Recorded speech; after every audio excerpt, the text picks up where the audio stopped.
అది కృష్ణాపురం అనే ఒక చిన్న గ్రామం. ఆ గ్రామంలో సూరమ్మ అనే అత్తగారికి 2 కోడళ్లున్నారు. వాళ్లే మీనా, రమ్య. మీనాకి కుక్కలంటే చాలా ఇష్టం. కాని రమ్యకి అవంటే అస్సలు పడదు. రమ్యకి పక్షులంటే చాలా ఇష్టం. పక్షులంటే మీనాకి అస్సలు పడదు.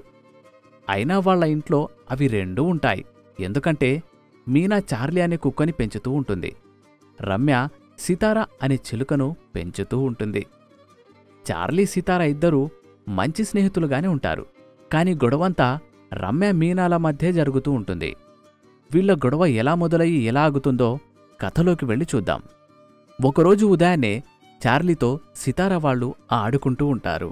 దాన్ని చూసిన రమ్య, సీతారా, నీకెన్నిసార్లు చెప్పాను ఆ చింపిరి జుట్టు దానితో ఆడుకోవద్దని? దానికి పేలున్నాయి. అవి నీకెక్కితే గోక్కోలేక చేస్తావు. అసలు దాని దగ్గర శుభ్రం ఉండదు, పాడు ఉండదు. అయినా వాళ్ల ఓనర్కే శుభ్రం ఉండదు. దీనికెలా ఉంటుందిలే. ఆ మాట వినగానే చార్లీ, ఏయ్ ఏటి నా గురించి మాట్లాడితే మాట్లాడావు కానీ నా ఓనర్ కోసం ఎందుకు మాట్లాడుతున్నావు?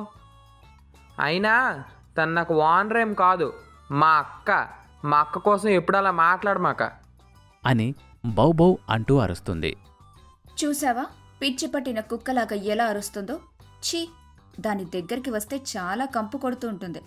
దాని దగ్గర ఎలా ఆడుకుంటున్నావు? నీ కాళ్ళు విరగ్గొడతాను ఇంకోసారి వచ్చావంటే అంటూ తిట్టి దాన్ని పంజరంలో బంధిస్తుంది. పాపం చార్లీ తన వైపు అలా చూస్తూ ఉంటే, చార్లీ, మనల్ని ఆడుకోనీకుండా చేస్తుంది మా అక్క. మనమేం చేయలేం. అవును, మీ అక్క కంటే మా అక్క ఎంతో మంచిది. మీ అక్క ఎప్పుడు కరెంట్ షాక్ కొట్టిన కాకి లెక్క కైకై అని అరుస్తూనే ఉంటుంది. లేదు, మా అక్కే మంచిది. ఇంతలో రమ్య, ఒసై చార్లీ, నువ్వు దూరంగా వెళ్ళు అని కోపంగా అరుస్తుంది. అప్పుడే మార్కెట్ నుంచి వచ్చిన మీనా ఆ మాటలు విని, ఏంటి పొద్దున్నే చార్లీగాడి మీద అరుస్తున్నావు? అరవక ముద్దు పెట్టుకోవాలా? ఎన్ని రోజులైంది దానికి స్నానం చేయించి? దాని దగ్గర చూడు ఎంత కంపు కొడుతుందో. హలో, ఎక్స్క్యూజ్ మీ, మా చార్లీగాడి రోజూ స్నానం చేస్తాడు. నీలాగా సెంటు కొట్టుకొని పడుకోడు. అయినా ఆ కంపు నువ్వు కొట్టే సెంటు నుంచి వస్తుందనుకుంటా, మా వాడి దగ్గర నుంచి కాదు. నోటికి వచ్చినట్టు మాట్లాడకు అని గొడవ పడుతుంది.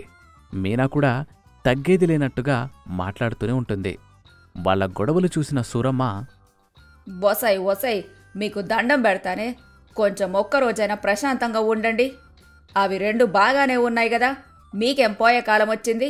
మీ గొడవ కారణంగా నా తల పగిలిపోతుంది. మీకు దండాలు పెడతాను తల్లుల్లారా, దయచేసి లోపలికి పోండి అని గట్టిగా అరవడంతో ఎవరి దారిన వాళ్ళు లోపలికి వెళ్తారు. ఇక కొంత సమయం తర్వాత సీతారా, ఒరే చార్లీ, చూసావా? మా అక్క దెబ్బకే మీ అక్క తోక ముడుచుకొని పోయింది. ఓ పిచ్చిదానా, తోక ముడుచుకొని వెళ్ళిపోవడానికి మా అక్క ఏమైనా మీ అక్కలాగా చింపాంజీ అనుకున్నావా? మా అక్క దాటికి భయపడే మీ అక్క లోపలికి వెళ్ళిపోయింది.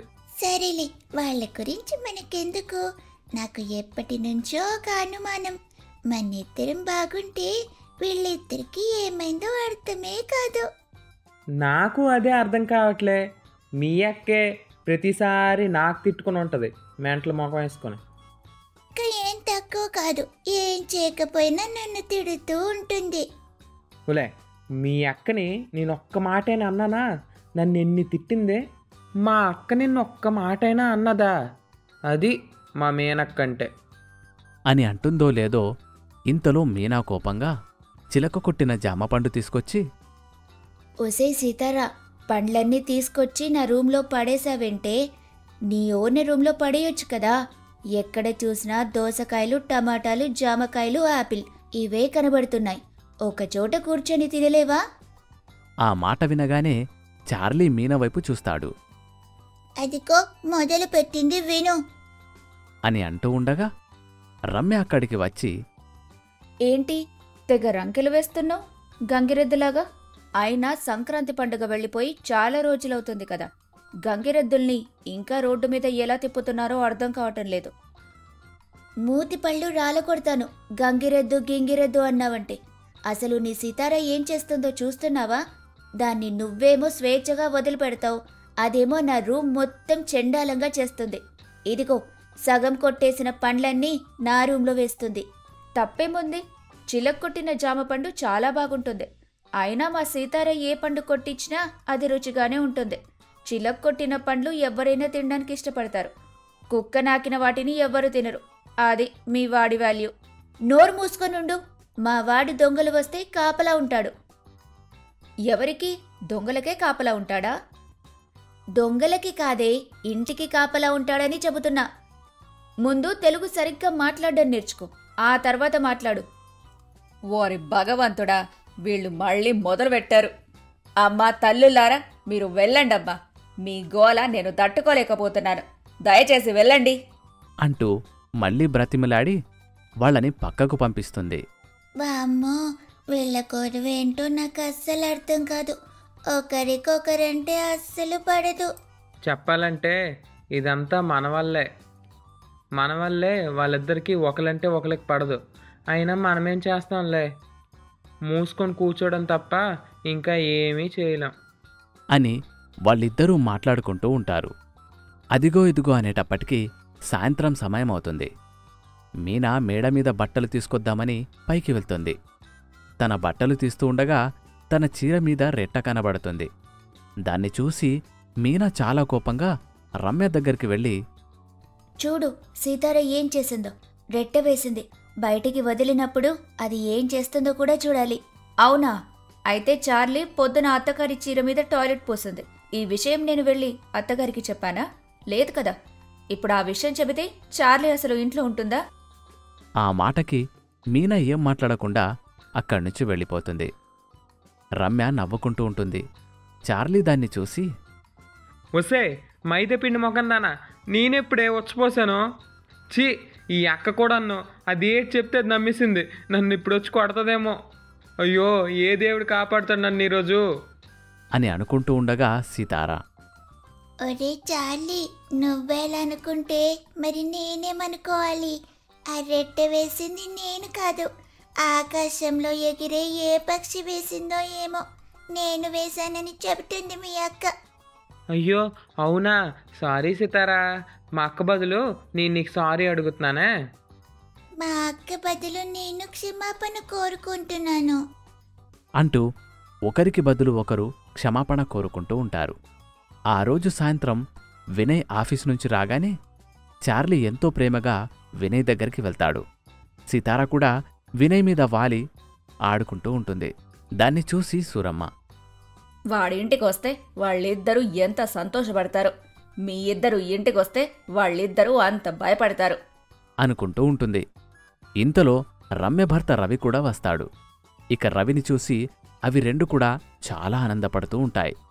దాన్ని చూసి అత్తగారు కూడా సంతోషపడతారు. చాలాసేపు వాళ్ళిద్దరూ వాటితో ఆడుకున్న తర్వాత అవి అలసిపోయి పడుకుంటాయి. సాయంత్రం సమయంలో సీతార, చూడు మిత్రమా, వాళ్ళు వచ్చినప్పుడు మనం ఎంత సంతోషంగా ఉంటామో, వీళ్ళు మాత్రం మనల్ని అంత సంతోషంగా ఉండనివ్వరు.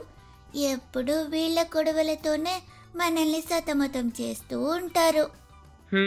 వాళ్ళిద్దరు గొడవలు మన కొంప ముంచుతాయని నాకెప్పుడో తెలుసు. అందుకే వాళ్ళు గొడవ పడినప్పుడల్లా సైలెంట్గా ఉంటాను. నేను గనక మధ్యలో వెళ్ళాననుకో, ఇద్దరూ కలిపి అప్పడంలా నలిపేస్తారు నన్ను. అందుకు సితారా నవ్వుతూ ఉంటుంది. అలా వాళ్ళు సరదాగా మాటలు చెప్పుకొని తర్వాత ఎవరి దారిన వాళ్ళు వెళ్ళి విశ్రాంతి తీసుకుంటారు. ఆ రోజు గడిచిపోతుంది. ఆ మరుసటి రోజు ఉదయం వాళ్ల భర్తలు ఆఫీస్కి వెళ్ళిపోతారు. రమ్య మాత్రం నిద్రలేవదు. తన ఆరోగ్యం బాగోక అలాగే పడుకుంటుంది. సితారకి ఆకలివేసి చాలా దిగాలుగా పంజరంలో ఉంటుంది. దానిని గమనించిన చార్లీ, ఏ సితారా, ఏంటి అలా దిగులుగా ఉన్నావు? మీ ఓనర్ అక్క నిన్నేమైనా అందా? చెప్పు, దాని పీక కొరికేస్తా. తను బాధగా, మా ఓనర్ అక్క ఇంకా నిద్ర లేవలేదు. నాకేమో బాగా ఆకలిగా ఉంది. అయ్యో, నీకు ఇవ్వడానికి నా దగ్గర ఏమీ లేదే. కొద్దిసేపు ఉండు, మా అక్క వస్తుంది. మా అక్క వచ్చాక ఏదైనా తీసుకొచ్చి నీకు ఇస్తాను, సరేనా అని చార్లీ అనడంతో సితారా సరే అని అంటుంది. కొంత సమయం తర్వాత మీనా అక్కడికి వస్తుంది. మీనా సితార వైపు చూసి, ఏంటిది, ఎప్పుడూ యాక్టివ్గా ఉండేది, ఈరోజు ఇలా డల్గా కూర్చుంది. అన్నట్టు నా తోటి కోడలు కూడా బయటకు రాలేదు. ఏం జరుగుంటుంది? అంటూ తన గది వైపు తొంగి చూస్తుంది. తను ఇంకా నిద్రపోవడంతో వెంటనే అత్తగారి దగ్గరికి వచ్చి, అత్తయ్య, రమ్య ఇంకా నిద్ర లేవలేదు. బహుశా తనుంట్లో బాగోలేదనుకుంటా. ఒకసారి పలకరించండి. అందుకు తాను సరే అని అంటుంది. అత్తగారు రమ్య దగ్గరికి వెళ్ళి, ఏంటమ్మా, నీ ఆరోగ్యం బాగోలేదా ఏంటి? హాస్పిటల్కి వెళ్దామా? ఏం లేదత్తయ్య, ప్రతి నెల ఉండేదే కదా, కొంచెం ఈ 3 రోజులు అలాగే ఉంటుంది. కాసేపు పడుకుంటాను అని అంటుంది. ఆ తర్వాత అత్తగారు సరే అని అక్కడ్నుంచి వెళ్ళిపోతారు. దాన్ని చాటుగా విన్న మీనా సర్లే పడుకోనివ్వండి అన్నట్టుగా అక్కడ్నుంచి వెళ్ళిపోతుంది.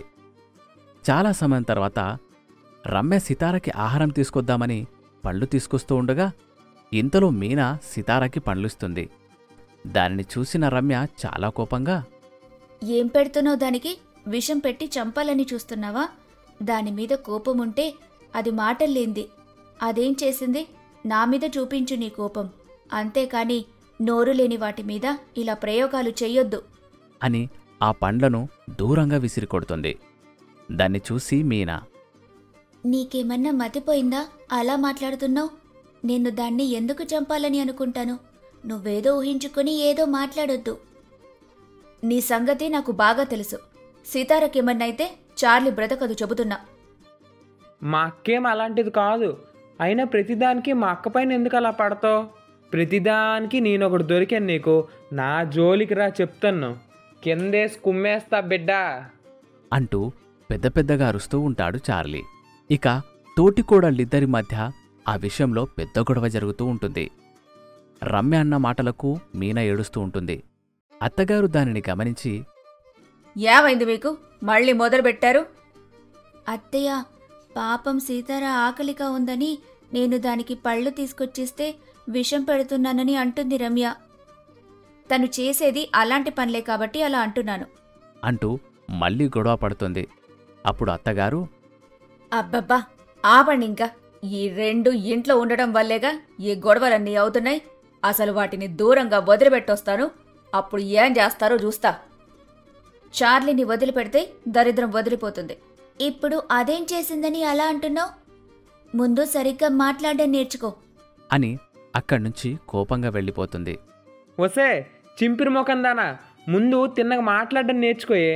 ఏట నిందలేస్తాను అందరి మీదలుగా.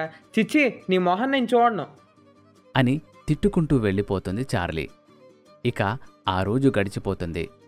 ఆ మరుసటి రోజు ఉదయం చార్లీ సితార కనిపించకపోవడంతో వాళ్ళిద్దరూ పెద్ద పెద్దగా ఏడుస్తూ ఇండ్లు మొత్తం వెతుకుతూ ఉంటారు. అప్పుడు అత్తగారు, ఎందుకు ఇల్లు మొత్తం ఎతుకుతున్నారు? నేను వాటిని వదిలిపెట్టొచ్చాను. ఇప్పుడు ఇంట్లో ఎలాంటి గొడవ ఉండదు. అత్తయ్య, ఎంత పని చేశారత్తయ్య? నువ్వేం బాధపడద్దు. అది స్వేచ్ఛగా గాల్లో ఎగురుతూ వాడి స్నేహితులతో వెళ్ళిపోయింది. మీనా ఏడుస్తూ, అత్తయ్య, చార్లీ సంగతి ఏంటత్తయ్య? బయట కుక్కలు దాన్ని చంపేస్తాయత్తయ్య. ఆ మాట వినగానే రమ్య, అవునత్తయ్య, సీతార అయితే ఎలాగైనా బ్రతకగలదు, కాని చార్లీని బయట కుక్కలు బ్రతకనివ్వవు. అత్తయ్య, కనీసం చార్లీనైనా ఇంటికి తీసుకొని రండి. ఆ మాట వినగానే మీనా అత్తగారు ఆశ్చర్యపోతారు. ఏంటి, నువ్వేనా ఇలా మాట్లాడుతుంది? చార్లీ ఇంటి దగ్గరుంటే ఎన్నెన్ని మాటలంటావు. ఇప్పుడేమైంది? అయ్యో అత్తయ్య, నేనలా అన్నా. చార్లీ అంటే నాకు ఇష్టమే. పాపం తనకేమన్నా అయితే అక్క చాలా బాధపడుతుంది. సీతారా ఏటో వెళ్ళిపోయింది. కనీసం చార్లీనన్నా తీసుకురండి అత్తయ్య. చాలా థ్యాంక్స్ రమ్య. నువ్విలా పాజిటివ్గా మాట్లాడతావని అస్సలు ఊహించలేదు. అత్తయ్య, చార్లీని ఎక్కడ వదిలిపెట్టారో చెప్పండి అత్తయ్య, నేనెళ్ళి తీసుకుని వస్తాను. సరే సరే, ఏడవకండి. వాళ్ళిద్దరూ ఎక్కడికి వెళ్ళలేదు. మీ ఇద్దరికి మధ్య గొడవ లాపడం కోసమే వాటిని నేను దాచిపెట్టుకొచ్చాను. మీరు గనక కలిసిమెలిసి ఉంటే అవి 2 కూడా చాలా సంతోషంగా ఉంటాయి. మీరసలు గమనించారో లేదో, మీ భర్తలతో అవి ఎంత సంతోషంగా ఉంటాయో. మీ దగ్గరకు వస్తే మాత్రం భయపడుతూ ఉంటాయి. ఎప్పటికైనా మీరు మారండి. వాటి మోగ ప్రేమని అర్థం చేసుకోండి. తప్పకుండా అత్తయ్య. తప్పంతా నాదే. నేనే కొంచెం ఓవర్గా రియాక్ట్ అయ్యాను. నేనలా అనకుండా ఉండాల్సిందే. ఇక మీదట ఎప్పుడూ అలా చెయ్యను అని అనడంతో అత్తగారు సరే అని చెప్పి వాటిని తీసుకొచ్చి వాళ్ళకిస్తుంది. అవి సంతోషపడుతూ ఉంటాయి. ఇక రమ్య చార్లీని, మీనా సితారాని దగ్గరకు తీసుకోవడంతో వాళ్ళు కూడా ఆశ్చర్యపోతారు. ఇప్పుడు మీ అక్క మా అక్క అయిపోయింది. అవును, వాళ్ళిప్పుడు మీ అక్క మా అక్క కాదు, మనిద్దరికీ అక్కలు అంటూ చాలా సంతోషపడుతుంది. ఆ సంతోషాన్ని చూసి వాళ్ళు కూడా సంతోషపడతారు. ఇక ఆ రోజు నుంచి ఇంట్లో ఎలాంటి గొడవలు లేకుండా వాటిని చూసుకుంటూ తోటికోడళ్ళిద్దరూ సంతోషంగా ఉంటారు. దాన్ని చూసి కుటుంబమంతా సంతోషంగా ఉంటుంది. సూరమ్మ తన ఇంటి పని మొత్తం ముగించుకొని తీరిగ్గా ఇంట్లో కూర్చుని టీవీ చూద్దామనుకొని టీవీ రిమోట్ని నొక్కుతుంది. ఇంతలో కరెంటు పోతుంది. ఈ మాయదారి కరెంటు సచ్చినోడికి ఎన్నిసార్లు చెప్పాను. మా ఆయన ఫోన్ పేలో బిల్లు కడుతున్నాడు, మా ఇంట్లో కరెంటు తీయొద్దని. ఈ సుబ్బిగాడు నా చేతిలో చచ్చాడు అంటూ కరెంటు పని చేసే సుబ్బయ్యకు ఫోన్ చేస్తుంది. సుబ్బయ్య చాలా హడావిడిగా ఉంటాడు. ఆ సమయంలో కూడా ఆమె ఫోన్ రాగానే, వామో మా అత్త ఫోన్ చేస్తుంది, ఎత్తితే ఒక బాధ, ఎత్తకపోతే ఒక బాధ, సర్లే ఏదైతే అదయింది అని ఫోన్ లిఫ్ట్ చేసి ఇలా అంటాడు. ఏంటత్తా ఫోన్ చేశావు? కరెంట్ ఏమైనా తీశారా? ఒరేయ్ 2 నాలుగలోడా, నా దగ్గర రెండు మాటలు మాట్లాడతావెందుకు? కరెంటు నువ్వే తీసి మళ్ళీ కరెంటు పోయిందా అంటున్నావు. నేను డబ్బులు కడుతున్నామని చెప్పినా ఎందుకురా మా ఇంట్లో కరెంటు తీస్తున్నావు? అబ్బా లైన్ ఏదో బాగు చేస్తున్నారత్తా, ఒక గంటలో వచ్చేస్తారు. అప్పుడు దాకా నేనేం చేయాలి? ఖాళీగా కూర్చోవాలా? ఇదంతా నాకు తెలీదు. నువ్వు కరెంట్ ఇవ్వకపోతే నేనేం చేస్తానో నాకే తెలీదు. అబ్బా అత్తా, ఒక గంట ఫోన్లో సీరియల్ వస్తుందిగా, దానిలో చూసుకో అత్తా. ఫోన్లో నెట్ బ్యాలెన్స్ అయిపోయిందిరా, నువ్వే బ్యాలెన్స్ వేపియ్యు. డబ్బులేమన్నా ఊరికే ఉన్నాయా? నాకేదో ఒకటి చెయ్యి. అందుకు సుబ్బయ్య నేను వేపిస్తానులే అని చెప్పి నెట్ బ్యాలెన్స్ వేస్తాడు. సూరమ్మ ఫోన్లో వీడియోలు చూసుకుంటూ ఉంటుంది. అప్పుడే తన కోడలు మీనా వీడియో ఒకటి వస్తుంది. చూడండి ఫ్రెండ్స్, కరివేపాకు చెట్టు పెంచుకోవాలంటే మనం టమాటాకి కరివేపాకుకు కొమ్మలు గుచ్చితే ఈ విధంగా చెట్టు వస్తుంది. కావాలంటే మీరు ప్రయత్నించండి. నాకైతే టమాటా కరివేపాకు చెట్టు 2 కలిపొచ్చాయి. మీరు ప్రయత్నించండి ఫ్రెండ్స్. ఇలాంటి వీడియోల కోసం మన ఛానల్ని సబ్స్క్రైబ్ చేసుకోండి, లైక్ చేయండి, కామెంట్ చేయండి అని వీడియో కనబడుతుంది. ఆ వీడియో కనబడగానే ఇదేంటి తల తిక్క వీడియోలాగా ఉంది? టమాటా కరివేపాకు చెట్లు ఎక్కడైనా వస్తాయా? ఇంకా ఇలాంటి వీడియోలు ఏం చేసిందో చూద్దాం అని అనుకుని ఛానల్లోకి వెళ్ళి చూస్తుంది. అక్కడ మరికొన్ని వీడియోలుంటాయి. బయట నూనెంతా కల్తీ కలుపుతున్నారు. వాళ్ళెవరో కల్తీ కలపడం ఎందుకని నేనే నూనెలో పెట్రోల్ కలిపి వంట చేస్తున్నాను ఫ్రెండ్స్.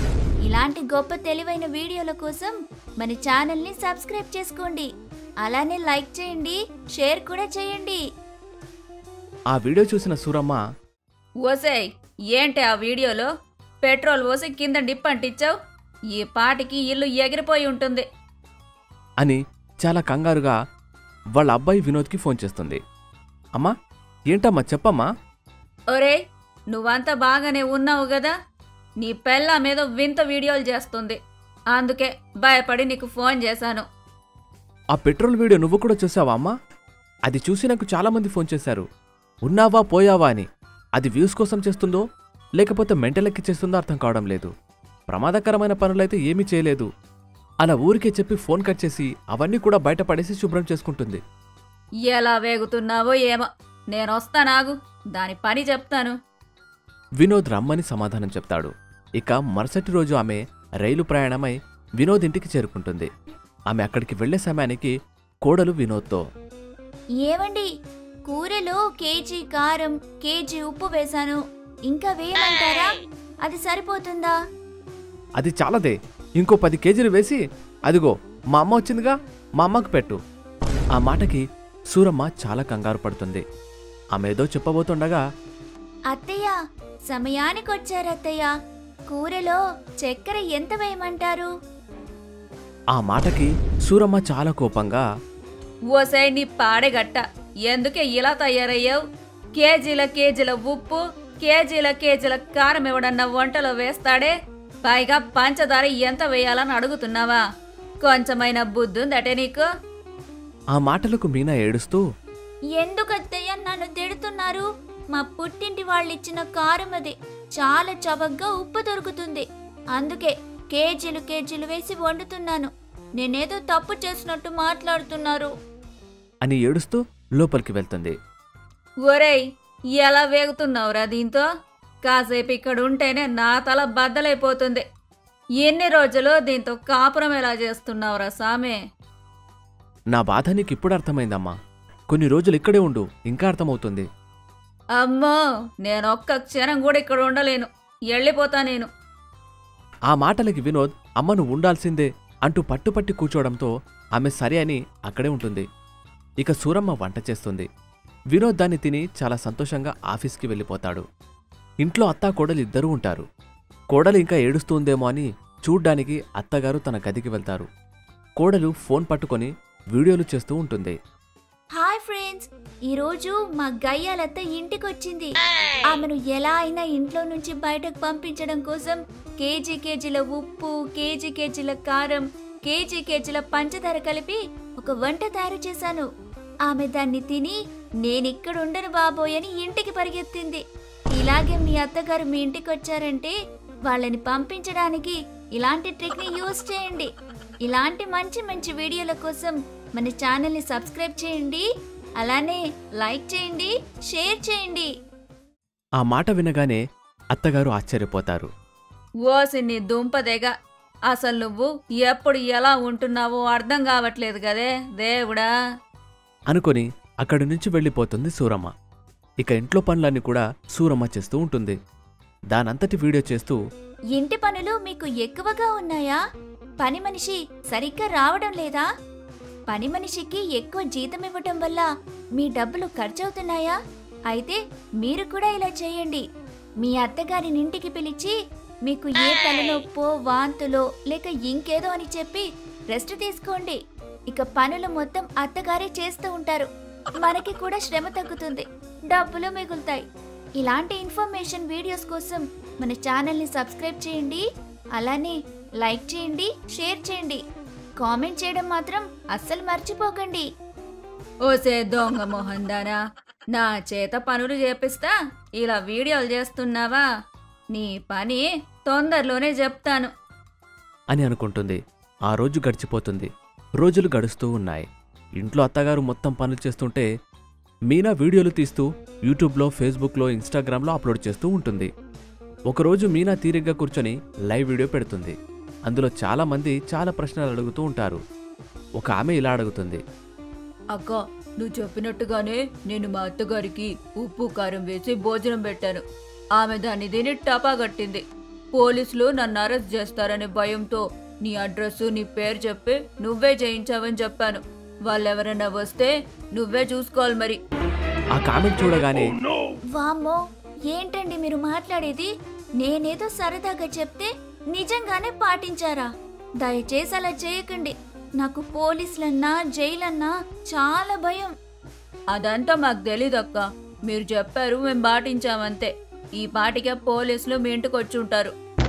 ఇంతలో డోర్ మోగుతుంది. మీనా చాలా కంగారుగా డోర్ తీస్తుంది. ఎదురుగా పోలీస్ ఆఫీసర్ ఉంటాడు. మీనా అంటే మీరేనా? అవును, నేనే అండి. మీ మీద కేసు పడింది. మీరు చేసే వీడియోలు చూసి చాలామంది వాటిని ఫాలో అయ్యి అలాగే చేయటం వల్ల చాలామంది ప్రాణాలు పోయాయి. వాళ్లలో 3 కేసు పెట్టారు. మీరు మాతో పాటు పోలీస్ స్టేషన్కి రావాలి. మా ఆయన ఇంట్లో లేడండి. మా ఆయన వచ్చాక ఇద్దరం కలిసి వస్తాం. ఇదేమన్నా పెళ్ళా పేరంటమా అందరూ కలిసి రావడానికి? మర్యాదగా వస్తారా లేదా? మీనా భయంతో పెద్ద పెద్దగా అత్తగారిని పిలుస్తుంది. అత్తగారు అక్కడికి వచ్చి విషయం తెలుసుకొని అతనితో, చూడండి, ఏదో సరదాగా చేసిన వీడియోలవే. దాన్ని నిజమని ఎలా అనుకుంటారు అసలు? మా కోడలికే కొంచెం తిక్కుంది. మేము హాస్పిటల్లో చూపిస్తున్నాం. ఆమె సంతోషం కోసమే వీడియోలు చేస్తున్నాం. మానసిక రోగి పైన కేసు పెట్టడం నేరం. నేను కూడా కేసు ఫైల్ చేస్తాను మీ మీద అంటూ కొన్ని ప్రూఫ్లు చూపిస్తూ ఉంటుంది. అవన్నీ చూసిన తర్వాత అతను, సరే అయితే ఇలాంటి వీడియోలు చేయకుండా మీరే ఆపాలి. బయట వాళ్ళకి మీ కోడలు మానసిక రోగి అని తెలియదు కదా. సూరమ్మ సరే అంటుంది. పోలీస్ ఆఫీసర్ అక్కడి నుంచి వెళ్ళిపోతాడు. అతను వెళ్ళిపోయిన తర్వాత కోడలు ఏడుస్తూ, సమయానికి అబద్ధం చెప్పి నన్ను కాపాడారత్తయ్య. మీరు నిజంగా దేవత లాంటి వాళ్ళు. ఇది మొత్తం నేను వీడియో రికార్డ్ చేశాను. ఇలా జరిగిందని వినోద్కి తెలిస్తే చాలా పెద్ద గొడవ అవుతుంది. ఇవన్నీ తెలియకుండా ఉండాలంటే ఈ రోజు నుండి నేను చెప్పినట్టు చేయాలి. లేదంటే నీ పని గోవింద. ఇది యూట్యూబ్లో పెడతాను. నీ పరువు అంతా పోతుంది. మీ ఆయనకు తెలుస్తుంది. నిన్ను వదిలేస్తాడు. అమ్మో, అంత పని చేయకండి అత్తయ్య. ఈ రోజు నుంచి అడ్డమైన వీడియోలు తీయడం మానేస్తాను. ఏదైనా ఉపయోగకరమైన వీడియోలు మాత్రమే చేస్తాను. అలా చేయకపోతే ఏం జరుగుతుందో నీకు బాగా తెలుసు కదా. మర్యాదగా నేను వంట నేర్పిస్తాను. నేర్చుకో. ఇంటి పనులు ఎలా చక్కబెట్టాలో, మొగడితో ఎలా ఉండాలో చెప్తాను. నేర్చుకో. అందుకు మీనా అన్నిటికీ తల ఊపుతుంది. వారం రోజులు అత్తగారు అక్కడే ఉండి పనులన్నీ నేర్పిస్తుంది. ఇప్పుడు మీనా పూర్తిగా మారిపోయి పనులన్నీ చేస్తూ భర్తతో సంతోషంగా ఉంటుంది. అత్తని బాగా చూసుకుంటుంది. పిచ్చి పిచ్చి వీడియోలు చేయడం మానేసి మంచి మంచి వీడియోలు చేస్తూ ఉంటుంది. ఆమెలో కలిగిన మార్పుని చూసి వినోద్ చాలా సంతోషపడతాడు. ఇక ఆ రోజు అత్తగారు వాళ్లతో ఊరికి వెళ్తున్నాను అని చెప్తుంది. వినోద్ తల్లిని వదిలిపెట్టడానికి బస్టాప్కి వెళ్తాడు. అక్కడ తల్లి కొడుకులిద్దరూ మాట్లాడుకుంటూ, అమ్మా, నీ కోడలు లైవ్ ఇస్తుందని నాకు ఫోన్ చేసి చెప్పడం, కొత్త ఈమెయిల్ ఐడి క్రియేట్ చేసి ఫేక్ కామెంట్ పెట్టించడం, నా ఫ్రెండ్కి పోలీస్ ఆఫీసర్గా గెటప్ వేసి అక్కడికి పంపించడం అన్నీ నీ ప్లాన్ ప్రకారం జరిగాయమ్మా. ఇప్పుడు మీనా పూర్తిగా మారిపోయింది. నువ్వు ఇక్కడికి వచ్చి మంచి పని చేసావమ్మా. మరి సూరమ్మ అంటే ఏమనుకుంటున్నావు? ఆ మాత్రం ఉండాలి. నువ్వు గ్రేట్ అమ్మా. ఇంకా ఎవరన్నా ఇట్లాంటి కోడళ్ళు మీ ఇంట్లో కూడా ఉంటే చెప్పండి. నేనొచ్చి వాళ్ళ తిక్క కుదురుస్తాను.